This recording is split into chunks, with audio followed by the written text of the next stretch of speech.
Jane Austen was born on the 16th of December in 1775 in Hampshire, England. At this time in history, England's social and socioeconomic structure is centered around archaic medieval tradition. People's importance in society, their wealth, their opportunity to have certain careers, the ability to be accepted into certain institutions of higher learning, or hold certain political office, is directly tied to what family you come from.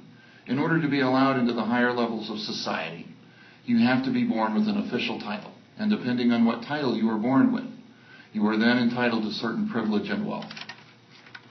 People were born into their socioeconomic class, and they stayed in that class for their entire lives.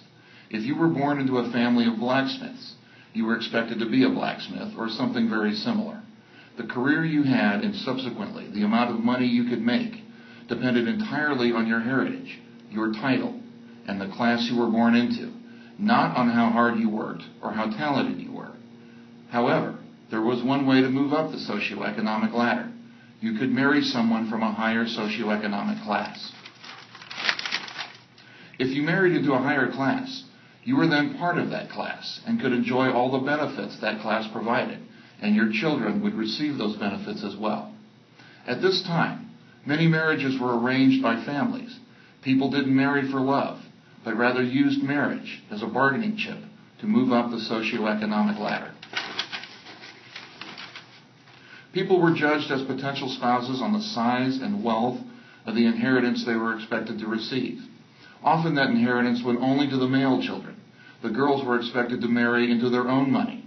In order to take care of herself, a woman had to marry into money. Parents would shop their daughters around to try and marry them into wealthy families. At this time, women were expected to attend to the duties of taking care of the housework, raising and nurturing the children, and supporting her husband in his endeavors. Women were not expected to have careers, would not be allowed into many lines of work or accepted into many of the top universities. It was generally considered scandalous and improper for a woman to have a career, especially if that career challenged the traditions of society or displayed independent thought.